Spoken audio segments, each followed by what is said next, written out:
Hey, everybody, welcome to Back to the Franchise. You've got to come back with me. Where? Back to the Franchise. We are finishing up our Star Wars countdown with the very new movie, The Mandalorian and Grogu. But first, let's introduce ourselves. I try to avoid violence. It's me, Timothy Glenn. I fail, though. Well, you know. And he'll live centuries beyond me. It's Tanner Wilcox. Oh, I hope so. Oh, wow. Okay. Well, not, Tim, not that I want to live without you for centuries. I guess it just means, like, you're going to get a singularity and I'm not, Like, I'm going to Sure. die before we solve aging. Ugh. Were those quotes from this movie? Yeah, but like the pages for I wasn't in the movie theater like trying to like note quotes that were good. So I just looked at like the IMDb page for quotes and it's pretty sparse right now because it just came out. Yeah. So Well, I you know mean, what? Good for you for finding them. sure, yeah. I mean, I could have just done like a TV show quote, but and I think those were just from the trailer. So honestly, like. Anyway, we have episodes every Tuesday, but today is a very special episode because this is our very first, I don't know what you call it, a new movie episode. Like, movie just came out, and now we're doing the episode on it. Yeah, it's like our first official like franchise wrap up. Yeah, and Tanner, we've been talking about Star Wars for like over 2 months now. We sure have. And technically we have, because we had to wait for this episode, we have recorded the next couple after this episode comes out. But how are you feeling to be now finally finished with Star Wars? As much as I bitch about talking about Star Wars, it was actually kind of nice to just go through and like watch all of these properties again because I haven't seen a lot. A lot of them I've seen over and over, but some of them I haven't seen since theaters. So it was nice to actually go through and revisit these. And I think some of my opinions have changed. Some of them have definitely stayed the same. Some of them have softened a little bit. So it was a good experience. I feel like I already know the answer to this question, but I feel like it bears questioning anyway, is that do you feel like your Star Wars rundown in any way assisted you in preparing for this movie? And preparing for this movie? Yeah. Not at all. Nope. I even feel like my watching of the previous 3 seasons of this show didn't have a lot to do with the necessity of this movie, but that's okay. Yeah, we'll get into that in a little bit. I still like running them down, even if they're not super, like the next movie's not super connected to all of them. But Sure.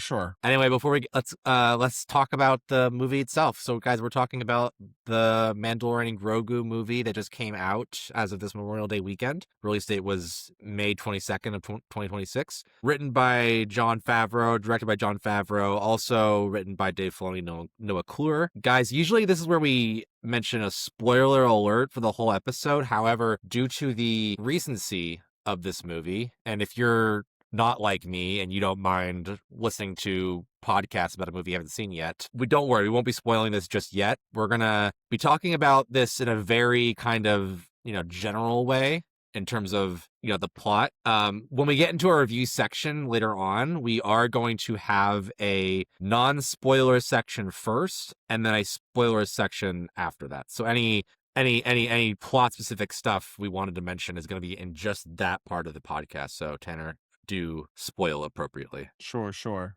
And usually we run down like the history of the movie in terms of its production and stuff like that. I think this is going to be a running theme with our new movie episodes, like when things just premiere, because there's not a whole lot to unpack in terms of history just yet. Usually what happens is like when the movie comes out, all the people involved are like, yeah, this was so good to work on. Like, I love everyone working on this movie. And then their careers after a time move on and they become more safe and more honest about things. So things tend to come out later on. So this isn't the full story, but this is the story we have so far as of this weekend. But Tanner, let's talk about, actually, I should mention before we go into the history of this movie, we should talk about the history of the show itself. What is your history with the Mandalorian TV show and possibly also Star Wars television on Disney Plus as a whole? Well, mine's probably the same as like everybody else's, I guess. I've watched the show since it came out. I am a fan of the show. I will say that the season 3 was a bit of a letdown for me, but I think that's kind of a general consensus that 1 and 2 were pretty strong and 3's kind of a drop off there. Yeah. So, I mean, I don't mind it. I'm a fan of it. Yeah, I think I'm the same way. I mean, when the show first came out, it was 2019. I believe it was like a month before The Rise of Skywalker came out. So it was pretty exciting, like it was something that we haven't really seen before. Yeah. And maybe that kind of helped couch the disappointment of Rise of Skywalker a little bit for a lot of people. Yeah, and I think it was I think this was kind of like the first big like Disney Plus launch for like a spin-off show, and I think they did well with it, and I think it did a good job of like getting people interested in that like streaming platform. How I feel about the other Star Wars properties that have been Disney Plus exclusive since then, not as great. So I think this is kind of like the best thing that they've done, but for the most part everybody is kind of on the same page with it. Yeah, there's definitely a dilution of the brand. I mean, not just in the movies, but in the shows. Obviously, we were already feeling that by the time Rise of Skywalker came out in Mandalorian, but I guess changing up the medium was exciting enough. Like, so Mandalorian season 1 and then season 2, I think, were the first two things to come out. And then, yeah, we get, let's see, Book of Boba Fett next, which was a big disappointment for me. I think it's the worst show they've done, personally. Yeah, I did not like that either. And then they do Obi-Wan Kenobi, which I actually really like that one, but I know it's a little bit more divisive among the fan base. I liked Obi-Wan. They did Andor, which some people will say is like the best Star Wars show, and I agree with that toward the end of the show. Did you finish that, Tanner? No, I haven't watched any of it.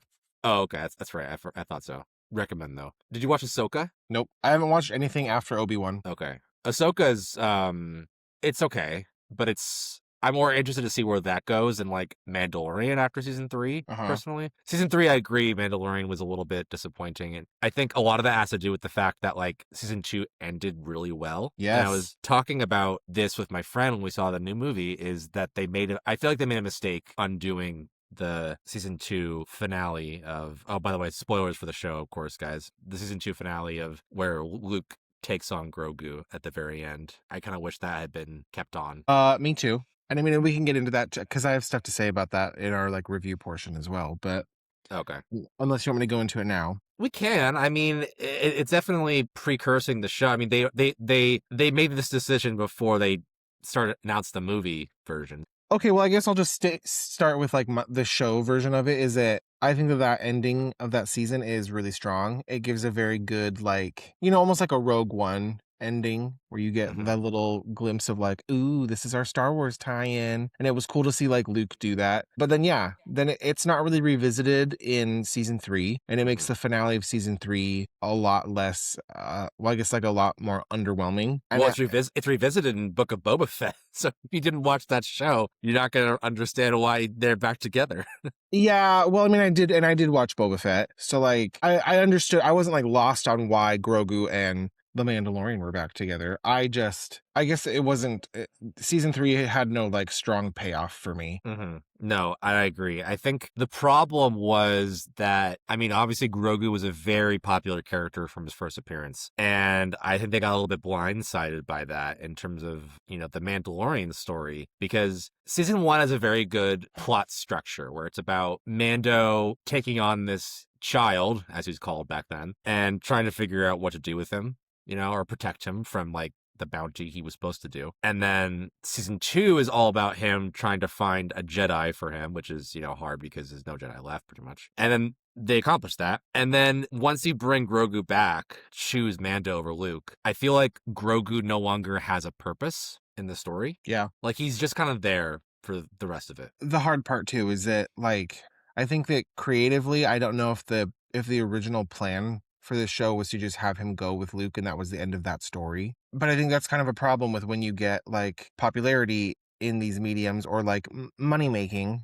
because if he was, like you said, he was a very popular fan character. So it's like, are you going to change the entire direction of your show and your plot structure to satisfy the fact that people like this character, and then you're sacrificing good storytelling? Yes. I mean, I don't know if that's the case, but it feels like it to me. Yes, I think so too. And I feel like, I mean, just because Grogu says goodbye to Mando doesn't mean that we can't see him again at some point, cross paths.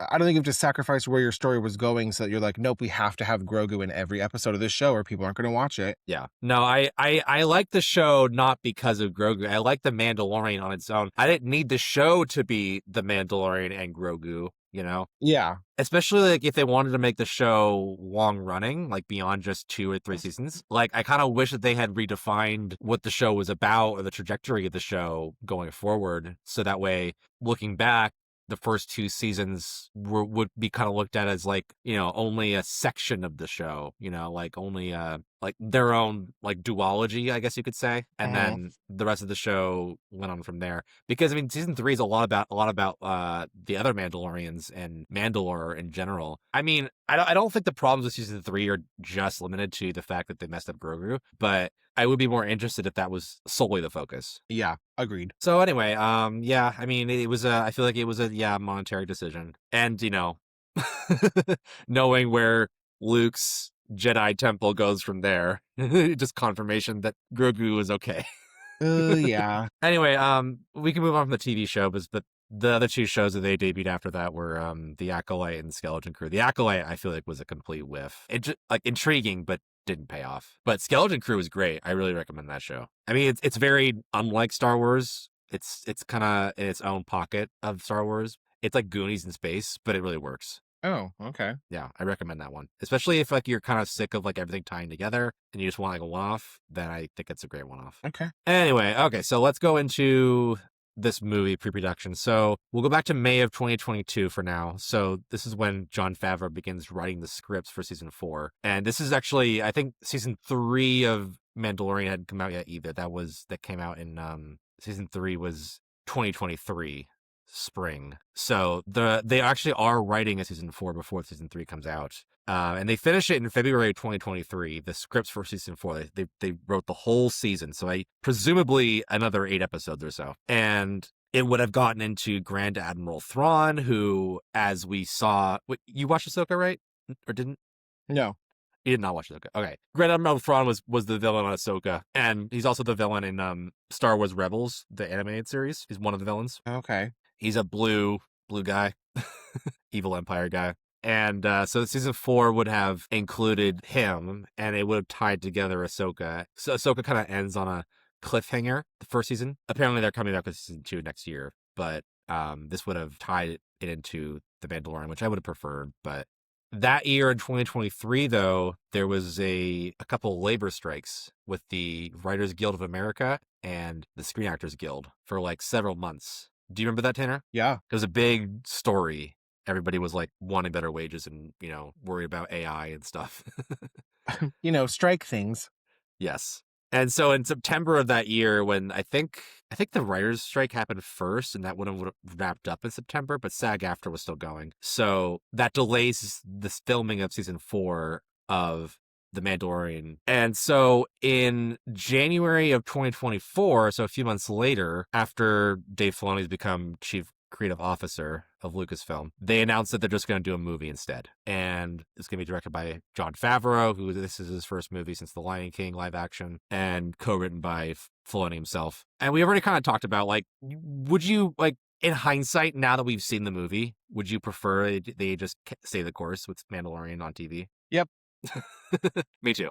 Yep. But let's hold off on that because I think our review portion of this is going to be the longest part of the podcast. But anyway, casting, of course, Pedro Pascal as Din Djarin, the Mandalorian, coming back from the show. Jeremy Allen White from The Bear is voicing Rod of the Hutt for some reason. I was going to say for some reason. I don't know. Kind of seems like it's not really his wheelhouse. No. Yeah. I don't know why he would. Also, and not just like it's not just like outside of his general sphere. This like voicing a Hutt on Star Wars, but why does it have to be him either? I mean, well, yeah, and again, this slips into review status, but like that part could have been anybody. Yeah. I mean, it could have just been a voice. And it was almost more distracting to have it be Jeremy Allen White, even though they did this weird thing where they like augmented his voice so that it didn't just sound like him talking. But then the whole movie, his character almost had like this echo on his, and I'm like, why is his voice in this like echoey? I don't know. It was just weird to me. He was the only character that had like this echoey voice, and it's only because they were trying to distort it. So are you familiar with him as an actor? Like, have you seen like The Bear and Shameless and stuff? Okay. So you would recognize his voice if you heard it? Like, oh yeah. Coming out of an alien. Okay. So I have not seen The Bear. I have not seen Shameless. I've only seen various movies he's been in, which is not to say very many. So I don't think I would have recognized his voice out of Rada. Oh, well, for someone who does recognize his voice, and even then, like, if you're going to use him, just use his voice. It's not like it's a bad one. I don't think that his natural voice, like, fits that character. I don't know. I feel like he would have sounded, like, very juvenile, which is fine because Rod is young, but I don't know. I didn't like it. I didn't like what they did. I didn't like the voice augmentation. It felt weird and, like I said, like echoey, or it was almost like a double voice. And I'm like, this feels odd that he's the only character that sounds like this. Yeah, I agreed. It did seem a little weird to me. Also being cast for just this movie is Sigourney Weaver, who jumps sci-fi franchises from Avatar to this, which I like her casting. I think she works in Star Wars, you know, but not really a big impact in this movie. No, I mean, again, I love Sigourney Weaver to death, but that character could have been anybody. And it's fine. It's kind of nice that you throw in like a big name for, you know, like the couple scenes that she's in. But I feel like it didn't give her anything to do. Like she just kind of was sleepwalking through her lines through it. No, and apparently one of the big reasons she joined was because she wanted to act with Grogu, the puppet. Oh. Which I don't blame her, but yeah, I'm sure she got some good selfies with him. Supporting cast, Johnny Coyne as Jonu, who is coming back from season 3 of The Mandalorian, and I read that afterwards and was like, he was on the show? I don't remember him. Oh, yeah, me either. You don't remember either? Okay. Nope. Yeah, so apparently he was. And we also get Steve Bloom coming back to voice Zeb. Oh, I should know what species of creature he is. He's the bat alien. The Gerontopal of the cast. What does that mean? Gerontopal is Cal Kestis's Jedi Master in Fallen Order. Oh, same species? Yeah, he looks the exact same. Like when he popped up, I forgot that he was in season 3, and I'm like, what the fuck is Gerontopal doing in here? And then I was like, oh, it's just the same alien. Yes, Zeb has a very small cameo in season 3, hanging out at a bar. He, having been one of the principal characters of Rebels, the animated show. So seeing him in live action is cool, but also again, like, could have been anybody. Yeah, and his CGI to me did not work. Really? I thought it looked very like early 2000s. I don't know if I would say it didn't look good, but it definitely didn't look real. No, yeah, I mean, and it was like fine, like it wasn't so distracting that it was throwing me out of the movie. But I feel like he was the one part of the effects that I was like, oh, that doesn't look great. Yeah, I can see that. And then the last big name is Martin Scorsese in this movie as Hugo Durant. Was he the food vendor that? Yes. Yes. Okay. And I will give myself some movie points for recognizing his voice in the trailer. As soon as that hit, I was like, oh, that's Marty Scorsese. Maybe because I've seen Shark Tale, but yeah, well, I was gonna say I only like really recognized him because he sounds like his character in Shark Tale. What? What? What? Nothing. You said what first? I didn't say what first. I asked you what. No, you said and then what, and I said what. No, I said what? Like what? You said what first? But I mean, he's a recognizable voice. He's got a distinct voice. Yeah. So I don't hate it. That he's cameoed on a lot of things. So, and a little side note on his character in this one is that he has the same last name as Rio Durant, who was voiced by Jon Favreau in Solo. He's the four-armed guy in the crew who gets killed in the beginning. Yeah. So same species, possibly related over many years, but oh yeah. So yeah, filming for this movie. Moving on to the filming portion, we don't have a lot to talk about yet because I'm sure we'll learn more about this movie as time goes on. But principal photography runs from June of 2024 to December of that year. The working title was Thunder Alley, which I don't know why. Sounds like a bowling movie. Yeah. And it was filmed entirely in California, which that was surprising to me. Most movies don't really do that anymore, especially blockbusters. No. But it did get a fat tax credit for that. It got like $21.8 million tax credit from the state of California. Dang. And lastly, post-production, it was this movie was scored again by Ludwig Göransson, who came back from the show. That is, I mean, I don't think you can do a Mandalorian movie without him. I mean, it's hard to compete with John Williams, but like that score from the show is classic. Yeah, and it's just so like recognizable. And it really helps sell like the Western like aesthetic when I listen to it or when I think of it in my head. Yeah. Like the show's Western influences, which I kind of wish they kept on. I feel like the show kind of forgot about that, and the movie too, to a certain degree. But okay, so Tanner, let's that was quick. So let's move into our review section. Do you want me to go first, or do you want to go? What do I go first? Do you go first? Who talks first? I don't, so do you want me to talk first, or do you want to talk first? No. But how does this work? Do I talk first? You talk first. I think I talk first. Do you? Okay. So who talks first? You talk first? I talk first. You know, Tanner, you said something like that during the Force Awakens episode, and I totally did not catch that. We should have played it up then. Yep. Okay, anyway, go ahead. So non-spoilers for now. Okay, so spoiler free. I'll start with the good. Like, this movie was just fun. It was kind of brainless for me. Visually, I think it was fine, except for I did not love that alien character. That its name I cannot remember. Rada? Oh, Zeb? And yeah. That's kind of it. That's all I have for the good. Okay. Like, it was fine. The things I did not like about this movie, one, the opening credits, fucking dog shit, terrible quality. It looked like somebody forgot that they were supposed to have opening credits, so they just had like a kid on PowerPoint like throw them across the screen as quick as they could. I don't know why it bothered me so much, but I was like, these look awful. So there's that. Dang. I just don't know why, like, an opening credit roll shouldn't be the hardest part of your movie editing. And, like, I haven't done it myself, so maybe I shouldn't be so critical of how hard of a job that is. I'm just saying that throughout the 100 years of cinema, people have seemed to manage to make decent opening credit rolls, and this was not it. I don't know if I feel that myself in terms of the credits. I mean, I don't know if I'm super critical of that, but I didn't like how they had like the actors' names in the beginning, like for the only time in Star Wars. And like the sequence was fine because it was just a bunch of kind of like landscape shots and stuff. I guess just the font was cheap looking. Like keep it your Mandalorian font. Don't throw me Times New Roman credits on the screen. I just can't. How do you feel about Helvetica, Tanner? You know what? It has no place in film.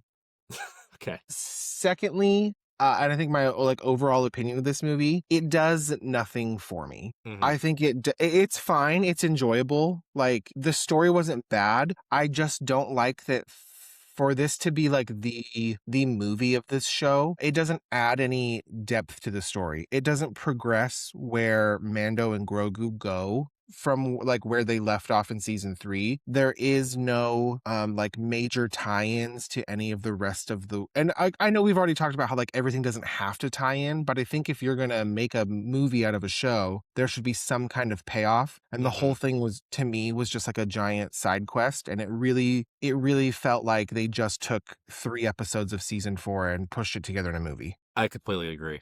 That's all I can, because when it was over, I'm like, wow, you didn't do like, there's just like nothing here. Like you can completely skip this movie and you're not lost at all from where the characters left off. There have been early comments from Favreau and Filoni defending their transition of the story from a season of TV to a movie. They've said that like we didn't just take the whole season and then go like, like compress it.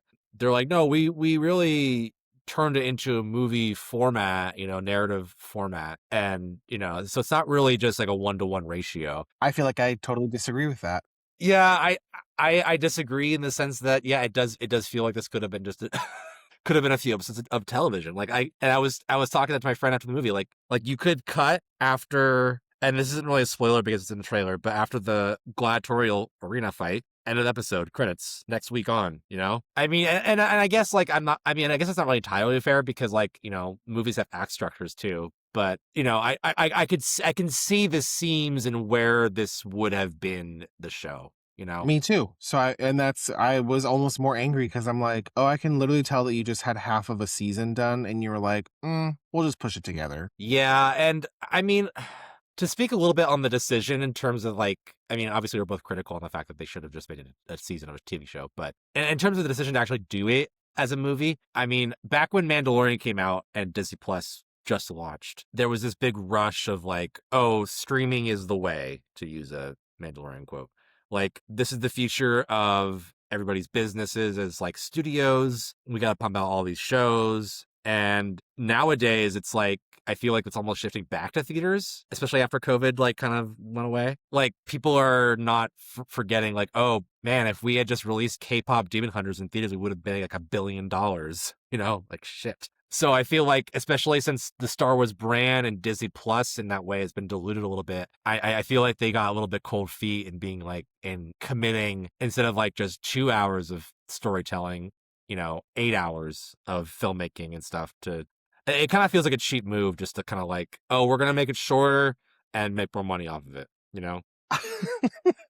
It's just like the Disneyfication of it. Like, what's the fastest way we can make a buck without honoring any of our source material or any of our fans? I don't know. So I mean, I left it kind of disappointed because as much as I don't need everything to tie in. I'm like, if you're gonna make the decision to not do another season of this show, and that's the thing. Like, if you're gonna take a show and make it into a movie, it's usually like either a very major plot point that kind of changes the trajectory of the show, or it's like the finale. And I didn't feel like it was either of those things. So it's like, why are we here? Like, what is this? They could continue the show. They could make season 4 and you could just not watch the movie and nothing would change. And nothing would change.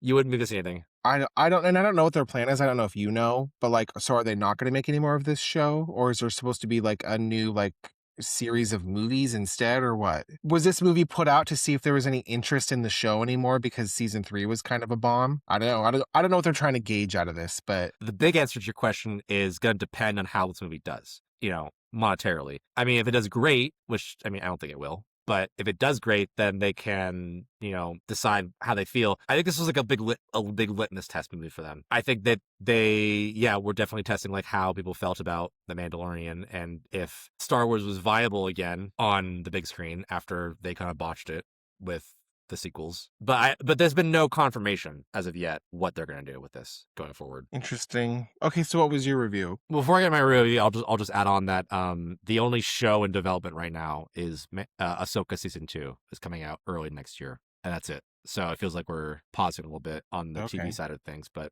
my review is much like yours. I mean, I agree. I didn't really feel like this movie needed to be in theaters either. Like, I feel like when you go see when you develop from a TV show to a movie, especially when it's like a continuation of the story, like not like say The Last Airbender is a recreation of the TV show Last Airbender, but like when you're actually continuing the story on the big screen, Sex and the City, the movie, for instance, you have to justify the transition to big screen, because if you're a Disney Plus subscriber like me and you pay for it every month, instead of me getting season 4 like normal for the same price, I have to now go to the theater to pay extra money to go see it. You have to give me more bang for my buck. You have to justify the fact that it's in theaters with something that can only be experienced in theaters. So like bigger special effects, more condensed but more monumental storytelling. And this did none of that. Like, because like I could have just watched this at home. This could have been a Disney Plus TV special. Like they just released the Punisher special on Disney Plus a couple weeks ago, and that felt like, it's just like a one-off, like you can have it on Disney Plus or not. Like, this could have been released on Disney Plus, and it wouldn't feel any different than what I've already gotten with Mandalorian, Correct. I feel the same. Like, I mean, Mandalorian, has had some great visuals and, set pieces before. So there was nothing in this movie that wouldn't feel out of place on the show. But there's also nothing that feels like it's grander in scale. Like, I said, like the story is fine. I wasn't bored with it. The action is good, but the action's just there. I didn't feel like there was any specific fight that like blew me away. So it's kind of like, oh, all right. I think this movie, in terms of my overall opinion, is decent. I think it's filmed well. I think it's just fine enough, but it doesn't really blow my socks off in terms of storytelling or acting or anything like that. Yeah, agreed. It's there. I didn't need it. It doesn't change anything. Tim, before we move on to the next portion, can I give my social review of this movie? What does that mean? I don't really know. It's just, it's really an excuse for a Tanner Tangent soapbox. Okay, well, we got time for it, so yeah. Great. Okay, so I would like to say that I saw this movie at a 1:10 p.m. matinee showing on Saturday. A time slot that should be relatively wide open for a movie that's not a huge blockbuster. I understand. I understand matinees. There's going to be some kids in there. I'm fine with it.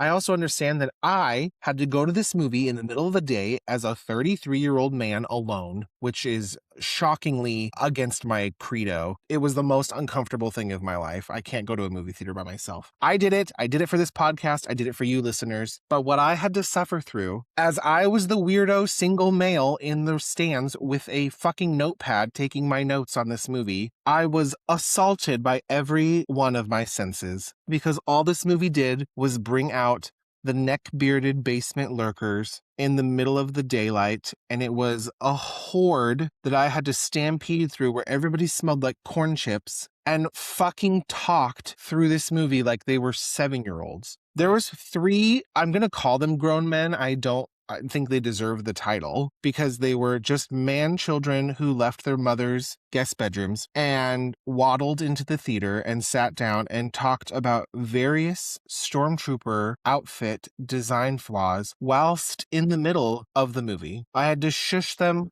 thrice and it did nothing to control them. It was abhorrent. Well, they're not wrong about stormtrooper suit design flaws, but I don't yeah. need to hear about it while I'm in the middle of the plot points that this movie is giving me. Talk about it afterwards because they talked in full volume. And I'm like, theater etiquette is dead and so is personal hygiene. Well, Tanner, I am proud of you for breaking your personal credo and even bringing a notepad. I don't think I could do that personally to take notes during a movie. Could you see anything? You know what my notepad says? The No. first one has an asterisk and it says opening credits bad. And then I just stopped. And I was like, I'm fucking done.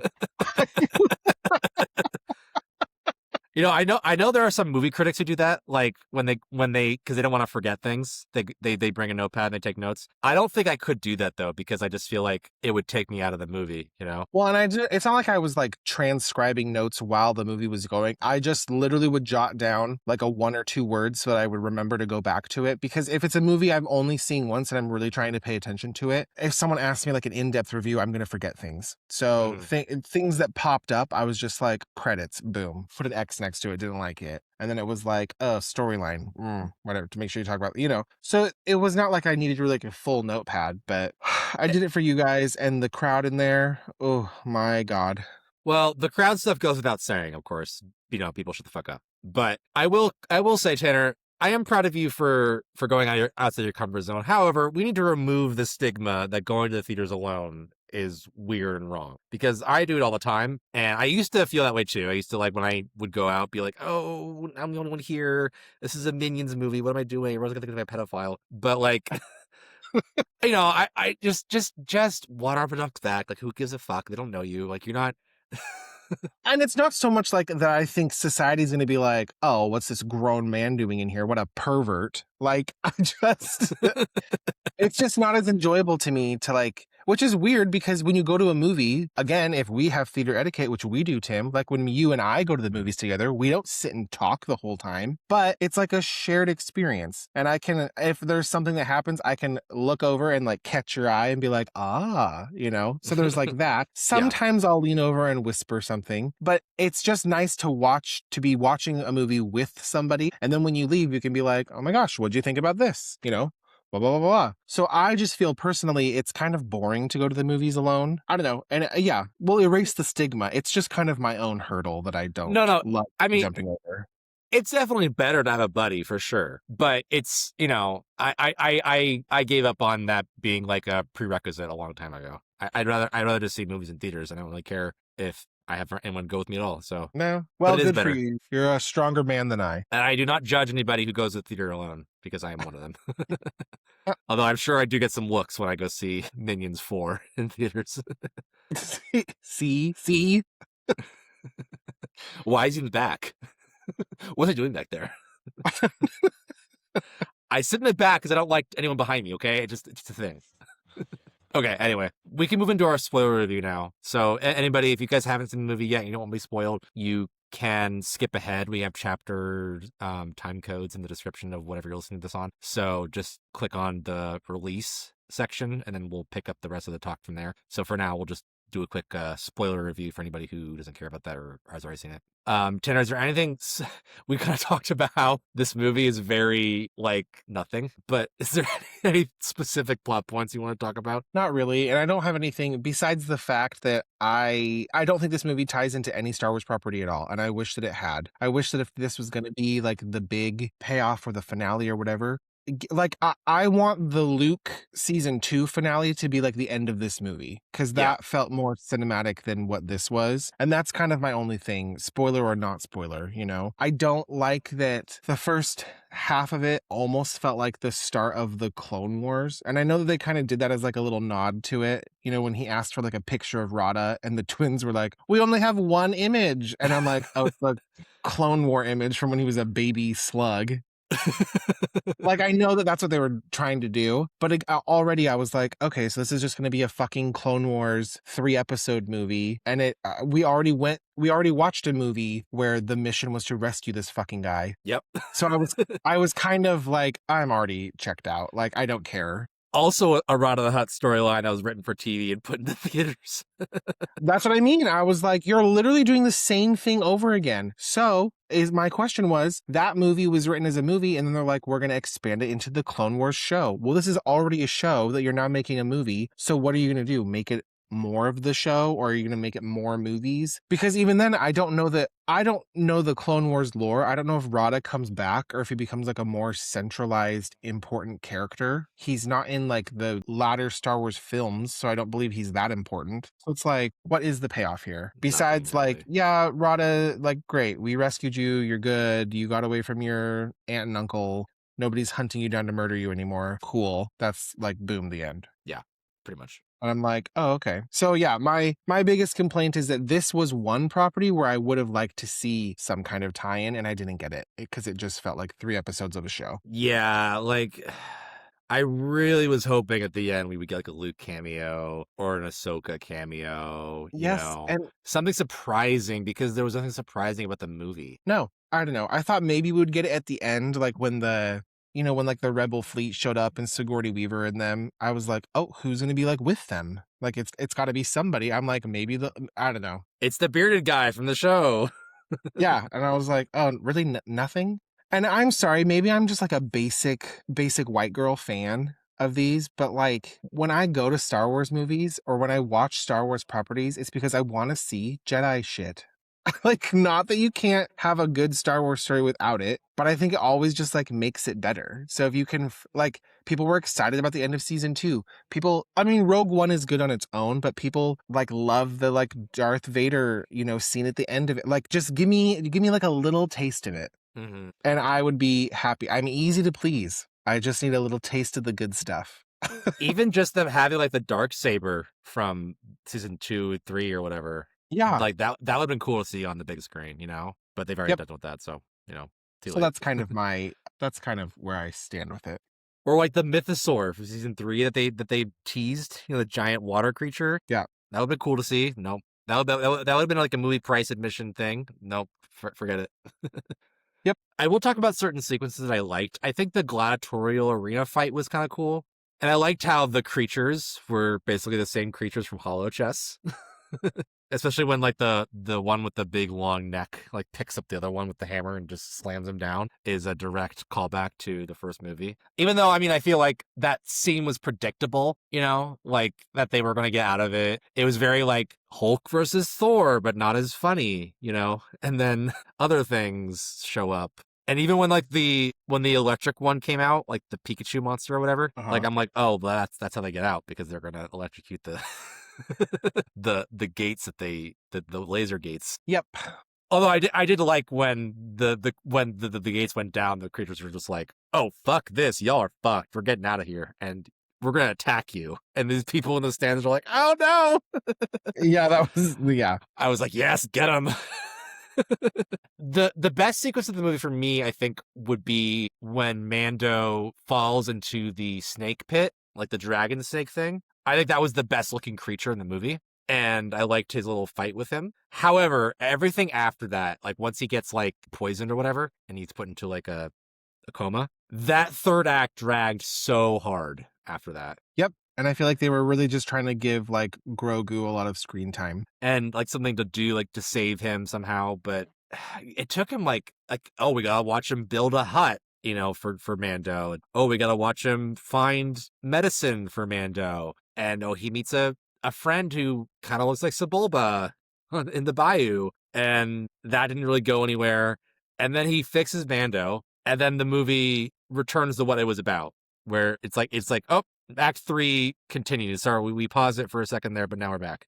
And that was when, because when Mando goes to the huts before he falls into the snake pit, I was like, okay, here we go. Here comes the finale. Movie's almost over. And then he falls into sleep, and I was like, oh my God, I want to go to sleep now.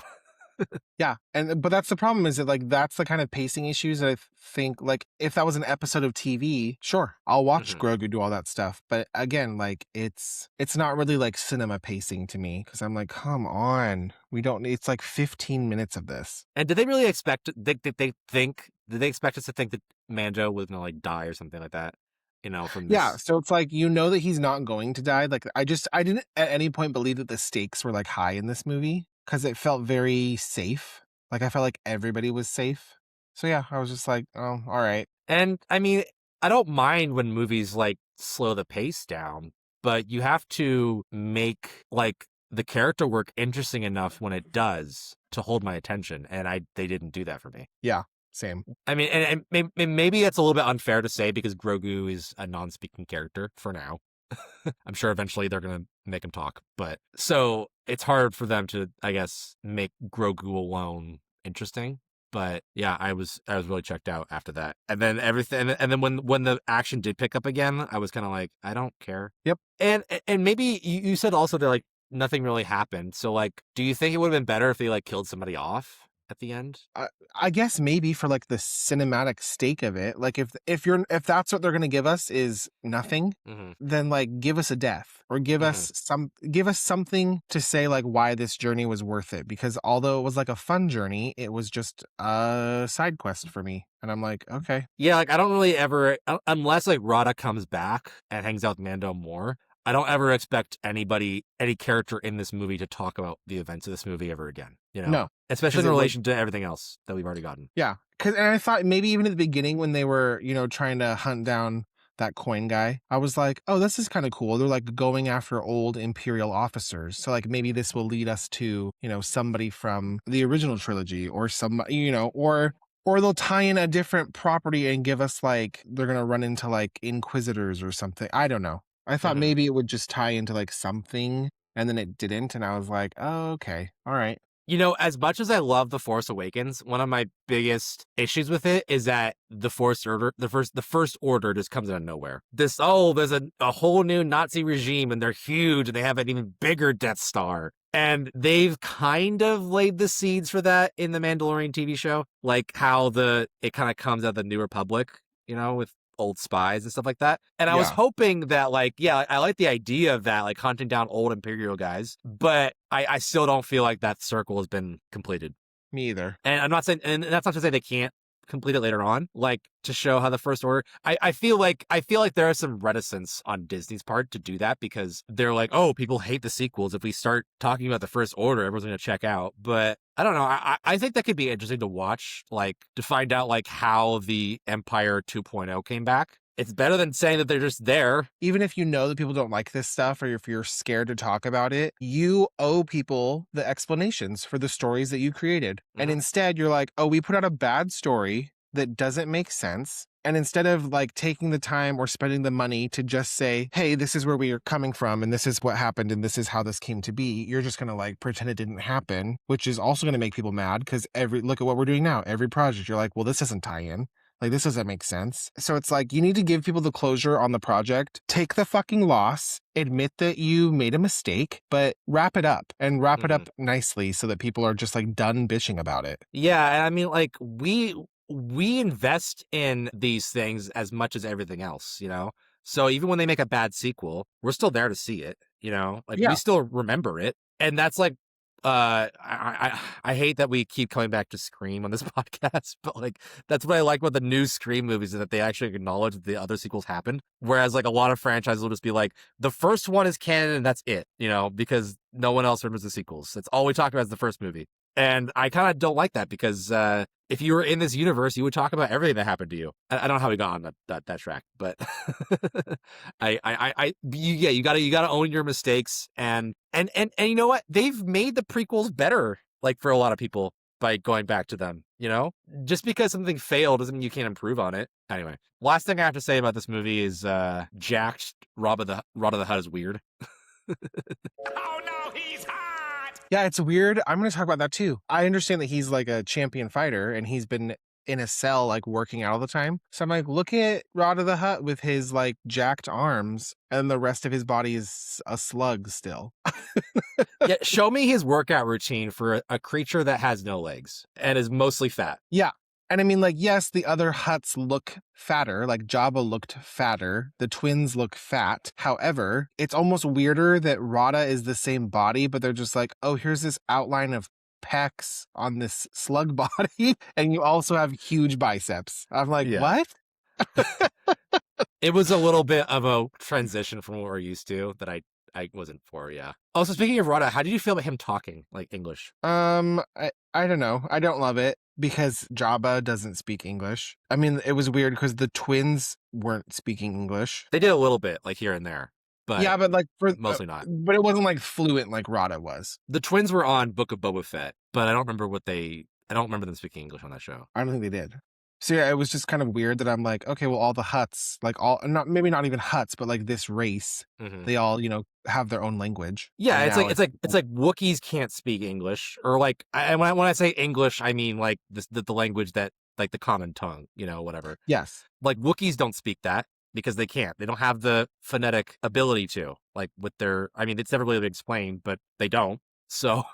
That's kind of what I assumed with the Hutts as well, is that they just don't have like the mouth capabilities of that language. Yep. I have looked into that, and they've said like, yeah, well, Jabba didn't do it because he's lazy and he doesn't give a fuck about anybody else's language. And I'm like, okay, that makes sense, but I don't know. I mean, but if you're a mob boss crime lord across the galaxy, do you think you'd maybe want to know like the common tongue? Yeah, instead of relying on like your translators or whatever. Like, yeah, I'd be like, I don't know that you could get a lot of work done or extort people if you don't know what they're saying, but okay. Yeah. And I will also say, I mean, I feel like the decision to make Rada English speaking was a crutch because they have a Hutt who is for the first time a protagonist. They've always been antagonists before. Okay. And I feel like they felt like if he spoke English, it'd make him more relatable. And maybe they're not wrong, but I don't know. I feel like if he spoke, I'm going to say Huttese, I don't know if that's the correct terminology, but if he spoke Huttese, like that would be something for us to overcome as an audience. Like it'd be challenging for us, and more interesting if he like was speaking that tongue the whole time,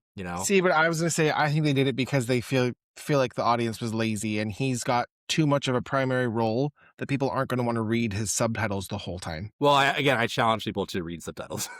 I do too. And I watch I'm 87 years old and I watch everything with subtitles. I love them. I just think that the majority of people don't. And so it's like, if you have basically a second build principal character and they're speaking in a different language and it's all subtitled and you're not watching a foreign film, people are going to be like, I don't want to read this the whole time. Yeah. Yeah. So I think that's probably a big draw of it too, is that you can't really make a principal character subtitled because people are going to be like, I don't want to read subtitles. Mm-hmm. All right. Well, I don't have anything else to say about the movie itself. I mean, it's just kind of there. Yeah, me too. It was fine. It is what it is. Okay, let's move on to the release portion. Usually we go into box office stuff. Obviously, the box office stuff is still being written, but I do have some stuff to say. Tanner, we did set up a new game, the box office game, where you have to pick the best movie in the top 10 in the next couple episodes. Although I should set it up again because people listening to this one won't know that yet. But we can try it for this one. But I mean, I imagine you already know what's in the top 10 right now because it's all recent stuff. Yeah. All right, well, so let's do it really quick. So Tanner, your objective is to choose the best movie among the top 10. Is it just like the best movie that I like, or is it the best movie, like the movie that I think performed the best at the box office? No, the best movie that you like. Like your objective is to having in hindsight seen all these movies, say, okay, I picked the best one. This is the one that I would want to see. Okay. If I had to choose, which one you'd want to see. Okay, got it. Okay, Tanner, we'll start with this movie as always. So, Mandalorian Grogu, are you gonna pass it or are you gonna take it? I'll take it. You're gonna take it and skip everything else. Oh no, Tim, I don't understand this. So okay, Tanner, you can. We'll start with the movie we're talking about, and if you pass it, you can't go back. If you pass anything, you can't go back. That's hard. I know. That's why it's a difficult game. Okay, all right, go again. Okay. So you're gonna pass a Mandalorian. Yeah, pass. Okay, I'm gonna go in box office order. So number 2, Obsession, which you haven't seen, Pass. but pass. Okay. Number 3, Michael. Pass. Number 4, Devil Wears Prada 2. I'm going to take that. You're gonna take Devil Wears Prada 2. Yeah. Okay, so you're locked in. That's your movie. Okay. All right, now I'm gonna go over the rest of them, and you're gonna decide if you pick the right one. Sheep Detectives, which you haven't seen, but Pass. Passenger, Pass. Mortal Kombat 2, Pass. I Love Boosters. I Love Boosters. Yeah, it's a new Boots Rally movie. Oh, pass. Super Mario Galaxy. Pass. And this is the one where I was interested about how you would feel. Project Hail Mary is the last one, number 10. Pass. Oh, you still would have picked Devil Wears Prada? Yeah. Out of all those movies, yeah. All right, Tanner, then you win the box office game. Congratulations. Not that there's not other good movies in there. Like, I've heard that Obsession's great. Project Hail Mary, great. But yeah, I would still stick with Devil Wears Prada. This game will be easier when we are doing movies that have been out for a long time, because you will have seen everything else too, probably. So anyway, yeah, that's just a little way of us making the box office more fun. Top 10. Yeah. But Tanner, before we move on from the top 10, this movie was of course released alongside Passenger, the big other wide release movie. So Barbenheimer title I decided is The Mandalorian. Ooh, you know what? It's gonna be a spoof movie, I think, about a panda bear Mandalorian. Okay. Yeah, I think that's what it has to be. What's the plot? Well, you could just do the plot of this movie since it was so thin. Mandalorian. Okay, there's a bamboo world that gets destroyed by the First Order. Oh, there's our tie-in. And he escapes on a pod that's set to autopilot for some reason, and he ends up crashing on Mandalore and is taken in and raised as a Mandalorian, as a Pandalorian. Yeah. Yep, that's it. Voiced by Jack Black. Of course. Yeah. The sequel is Kung Fu Pandalorian. I'd watch it. Honestly, sounds better than this movie. Honestly, yeah. I mean, please, if it's a Disney Plus release, it's better than 90% of the shit on there. So. All right, Mandalorian, next Disney Plus series. Okay, so domestically, this movie has made over $102 million so far, so not a bad start. I feel like I was a little bit worried about this movie being a bomb, but I don't know if we're quite there yet. People were comparing it to Solo in terms of because it's the same release date-ish time of year, but I don't think it's going to be that bad in terms of I also saw money. a headline, though, that it made $33 million the opening day, which was less than Solo, but higher than industry projections. Yes, but I also read that it actually picked up on Saturday, so it was a little bit of a inconsistent weekend in terms of the tail end of the weekend gave it a bigger boost. Yeah. And also the fact this is a 4-day weekend. We're recording this on Memorial Day, Monday, so it's not quite written yet how many people are going today. But having it being a 4-day weekend, I'm sure if it was just a 3-day weekend, I'm sure that the Friday numbers would have been higher a little bit. Yeah. So far, this movie's made its production budget back. Whether it makes back its marketing budget will be TBD. But I don't think this is a colossal failure. I don't think it's not a colossal success, but we'll see. It's just okay. Which it is so far the number 8 movie so far of this year, in between Goat and Wuthering Heights. Not yet in the top 10 for the worldwide, though. I don't imagine this is even the top 10 of either list at the end of the year for domestic or worldwide. But as long as it's in the top 10 for the summer, if it's not in the top 10 for the summer, we got a whole huge issue. But yeah, we'll go into the critical reaction to this movie now. So positives. People thought it was fun for what it was, it's entertaining. The score again by Ludwig Göransson was also praised again, but though people feel we're pretty much on par with what everyone else is saying, that the story was not impactful enough for a movie experience. Some people also criticized the voice acting, particularly of Jeremy Allen White, who I should mention, I forgot to mention earlier that he actually recorded his dialogue before they even started filming, so which is usually not the case. Usually that's crazy. Do that after. So they actually did play his audio during the filming for the other actors. But yeah, they felt like he was kind of a little bit asleep at the wheel, not very exciting to listen to. And I wouldn't say he did a bad job per se, but I don't disagree. It didn't really catch me. And again, people thought this movie was kind of extraneous. It was just kind of there. It was predictable, which I don't disagree either. Scores on these various websites. We've got a 62% on Rotten Tomatoes, so it's barely fresh, with an 89% audience score, which is the highest of the Disney era of Star Wars movies. Although it might still be early, so I don't know if it'll stay. But It's got a 53 out of 100 on Metacritic with a 6.1 out of 10 users, so also very mediocre there. A little bit higher on IMDb, it's a 7.1 out of 10. 3.2 out of 5 on Letterboxd, and I got an A- cinema score, which is probably just, good enough. So I feel like the masses aren't super critical of this movie, but it's also not blowing anybody's socks off. Yeah.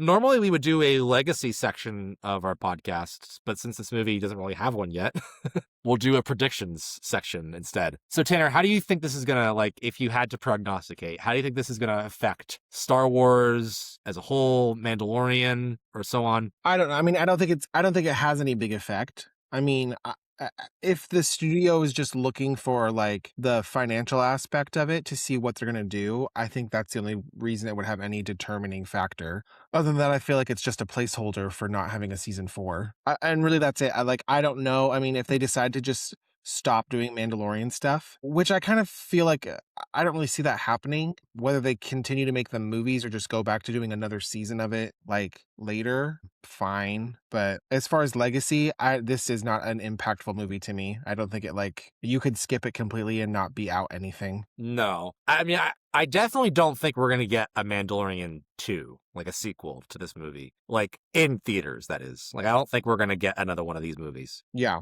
But I will say, I don't know, like, if this is it and they're done, then I think it's a very disappointing send-off for, like, The Mandalorian as a whole. I don't think this will be it, and in fact, I should have mentioned that they have been kicking around the idea of doing, like, a Disney Plus team-up movie. So, like, one that combines the Ahsoka characters, the Mandalorian characters, anybody else hanging around. We don't know yet how this movie's going to do financially on a final day of release, but I feel like this kind of hurts that idea of being a theatrical movie. I don't feel like the appetite for people seeing Mando and Ahsoka on the big screen is really there right now. So if they do it, I kind of imagine it'll be on Disney Plus. Yeah. And I'm not opposed to them doing it. I just I don't know. Yeah, I would agree though, because I mean, I didn't know that the appetite really was there for this, because I feel like the window for like peak Mandalorian fandom is already kind of past, and especially with the general consensus that season 3 was kind of disappointing. Had this movie come out in 2022, I think it would be a way bigger hit.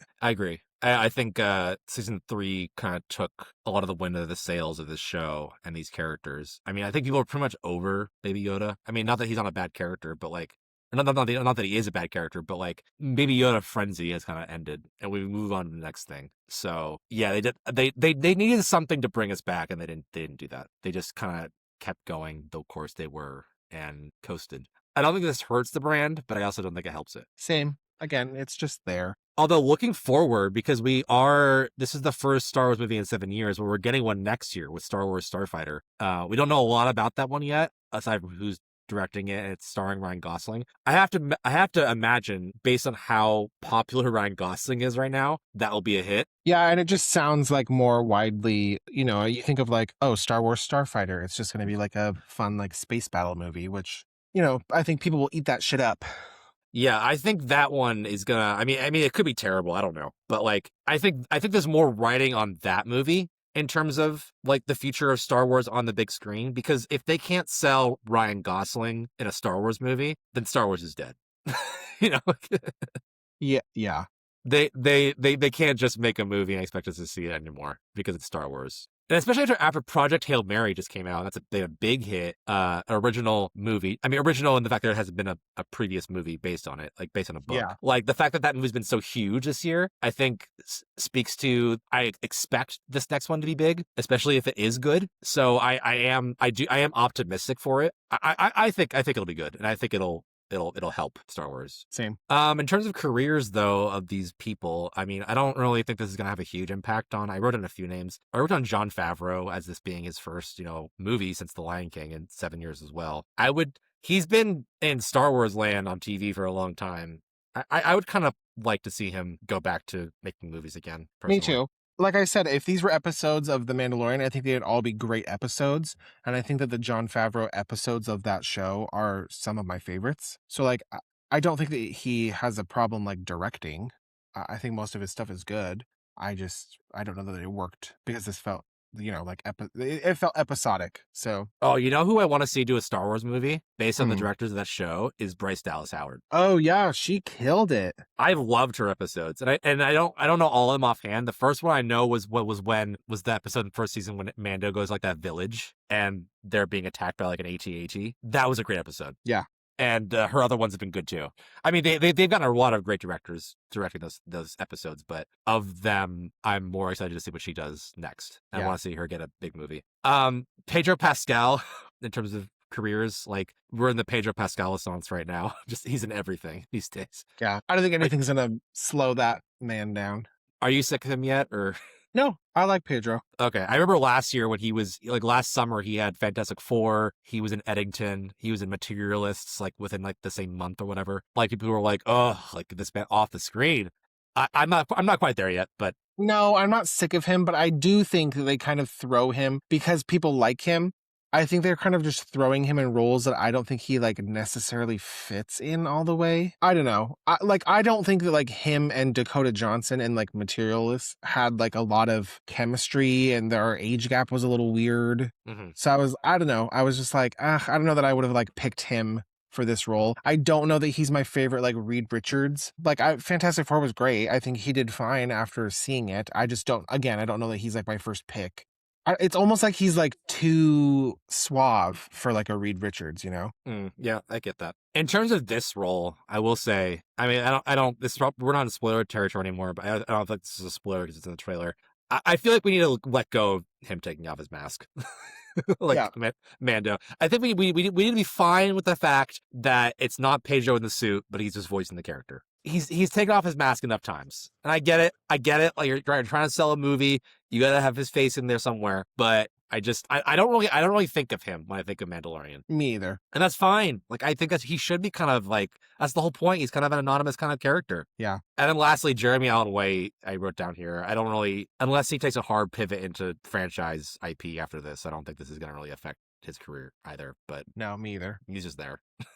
All right, Tanner, we're done. We are done talking about Mandalorian and Grogu and Star Wars. We did it. Woo! Are we gonna do our final rankings? Oh yes, our final rankings. Yes, thank you for reminding me. Oh my god, I didn't even write it down on my sheet. Okay, so we will do this at the end of all of our franchise recaps. So when the new movies come out. So we have, after having watched all of the movies, we have ranked them. We kind of rank them based on just how good we like them, how good we think they are, and just how much fun they are. So we'll just run them down one by one from worst to best, and we'll do quick little blurbs in terms of our feelings on them. So we'll start at number 13, which we both agreed on was the Clone Wars movie.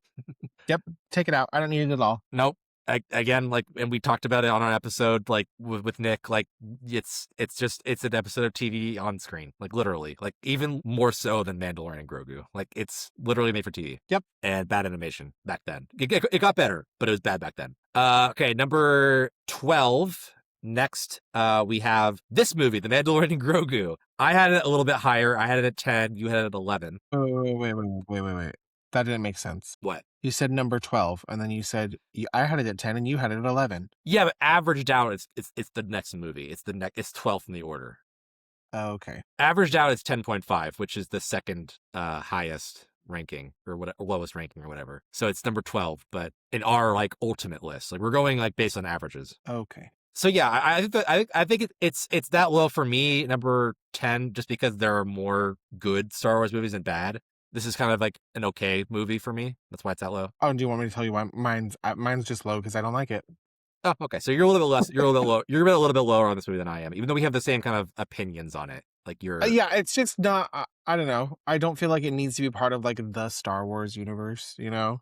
Yeah. It doesn't feel like it should really be in the same classification of ranking, and I kind of felt that way with like Clone Wars too, so I'm like, nope, they'll just go to the bottom. Yeah. Okay. Number 11, we have The Rise of Skywalker. You had this at 10. I had this at 9. So I had, again, a little bit higher than you. Yeah, I mean, I'm a little of an apologist for this movie. It's messy as hell. It's super messy. Like, of all the Star Wars movies, this is the messiest in a vacuum. But, I don't know. I have some fun with it in some parts.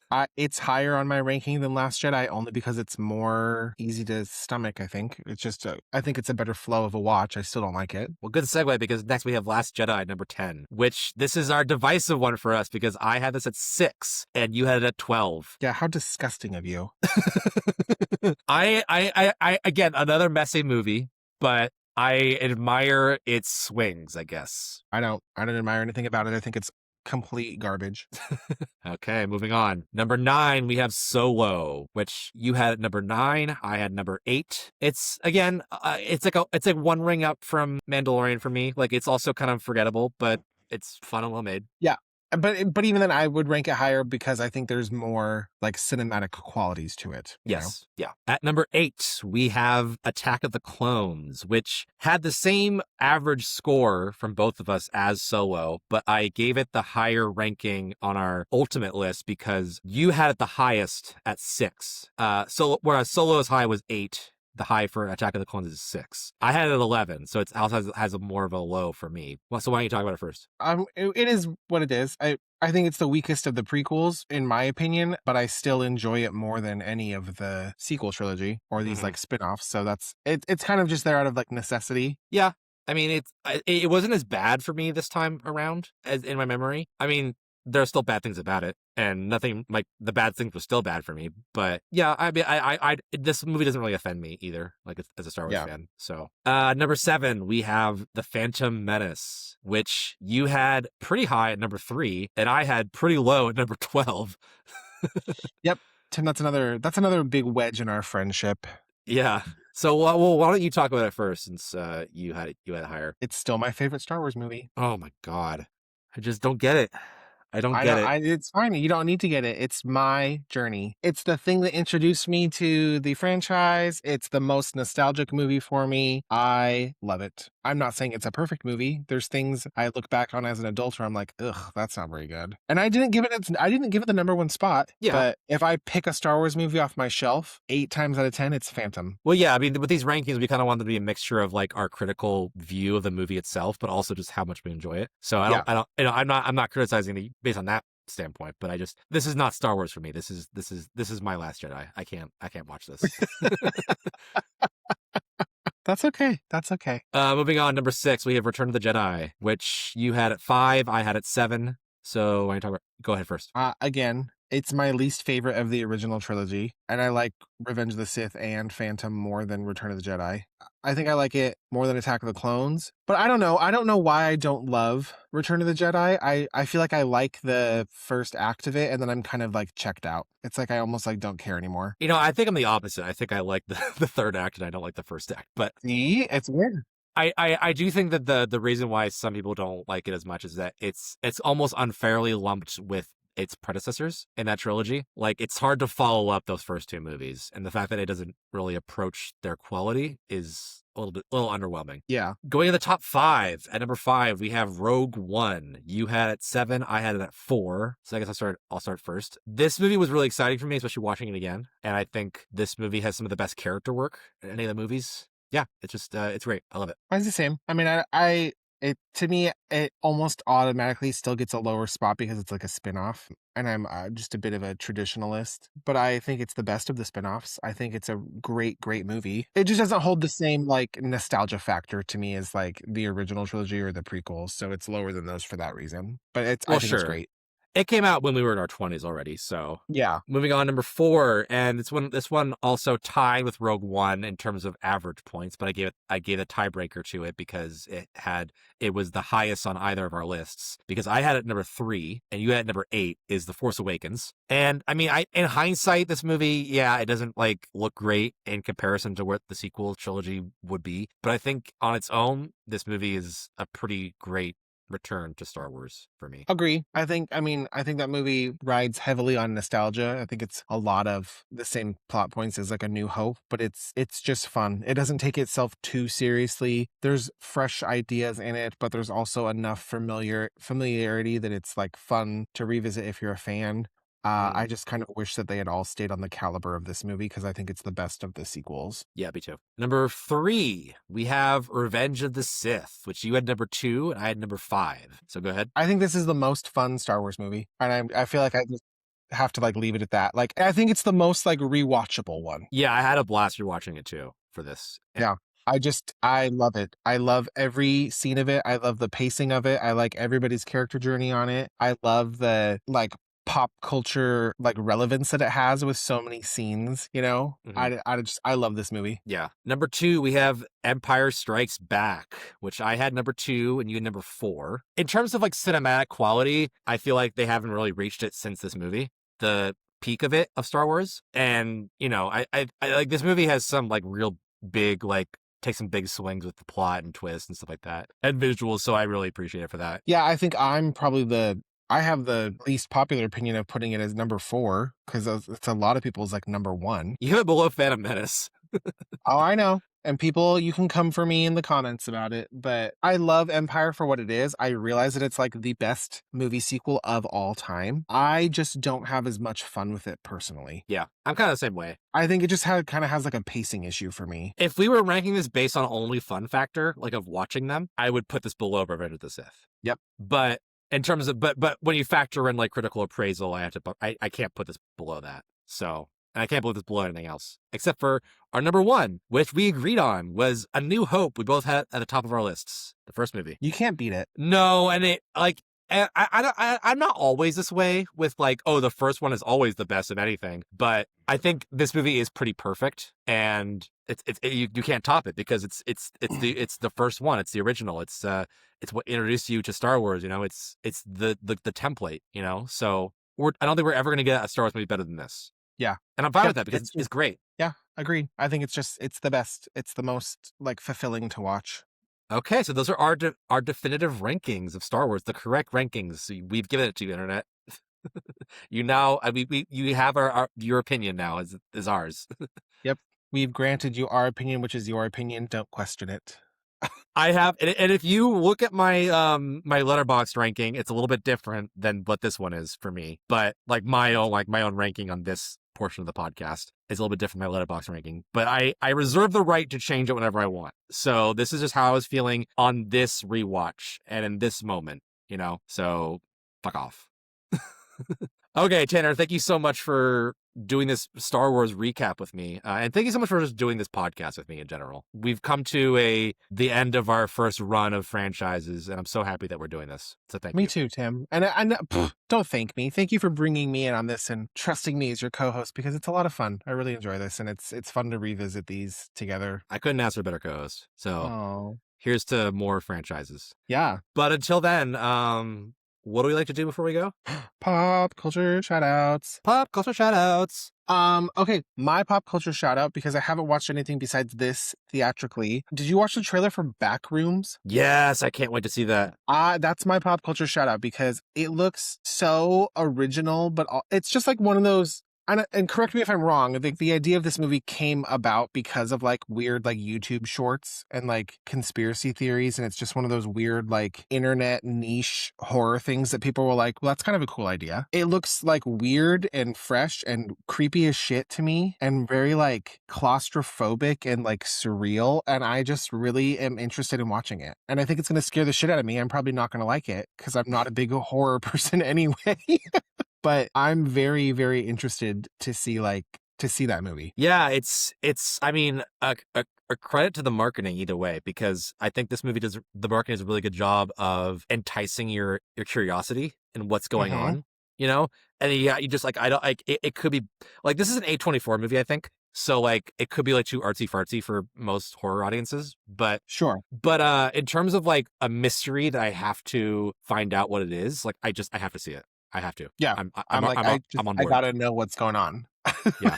Yeah, I'm very interested to see that. My pop culture shout out this week is The Boys season 5, which just wrapped up last week. Did you watch the show? Yeah, I'm on season 5 currently. I'm on episode 5, I think. Okay, so you've got I think 3 more after that. I think they did 8. Yeah, I definitely haven't finished, but yeah, so I finished, and there's been a lot of criticism of I'm not going to spoil anything, of course, of the this season. But there's been a lot of criticism of this season being not as good as the rest. And while I agree to an extent, but it's not so bad that I don't think it's like Game of Thrones season 8 bad. Yeah. It's not ruining the show for me. And having seen the finale and how it wraps up, it's good enough. Like it does like it wraps up like the whole show. So like I'm satisfied with where it went. Okay. Yeah, I'm excited to finish it. I will say that I kind of fell off like the hype of The Boys after like season 3. Yeah. I was just kind of like, this show just like it just started to feel like a lot of the same thing. Yeah.